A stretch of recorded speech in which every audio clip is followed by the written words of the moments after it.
वज़ीर-ए-आज़म हाउस की लग्जरी गाड़ियों की नीलामी का अमल शुरू। ऐवान वज़ीर-ए-आज़म की 4 भैंसें भी फरोख्त होगी। 4 हेलीकॉप्टर्स भी वज़ीर-ए-आज़म इस्तेमाल नहीं करेंगे।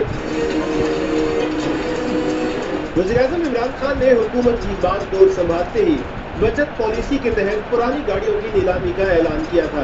गाड़ियों के शौकीन अफराद को अब उन तक रसाई दे दी गई है। गाड़ियां खरीदने के लिए गाड़ियों की मालियत का 10% पहले जमा कराना होगा।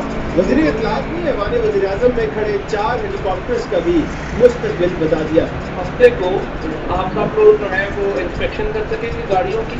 हेलीकॉप्टर्स का मैं थोड़ा सा बता दूं कि अभी वो ऑप्शन संडे को ऑप्शन इंस्पेक्शन होगा और जो ये जो हेलीकॉप्टर्स हैं उनके बारे में शायद ये होगा कि वो हम एयर एम्बुलेंस के तौर के ऊपर NDMA को दे दें। उनका ऑप्शन का अभी कंफर्म नहीं है कि वो हम रूल्स के मुताबिक कर सकते हैं कि नहीं कर सकते, लेकिन बाकी जो है आप मेरा ख्याल है जाएं और बहस तो जरूर करें। बचत पॉलिसी पर अमल पैरा है। देखना है कि वज़ीर-ए-आज़म इमरान खान इस पॉलिसी पर अमल करते हुए मुल्क को किस हद तक मुआशी मसाइल से निकालने में कामयाब होते हैं।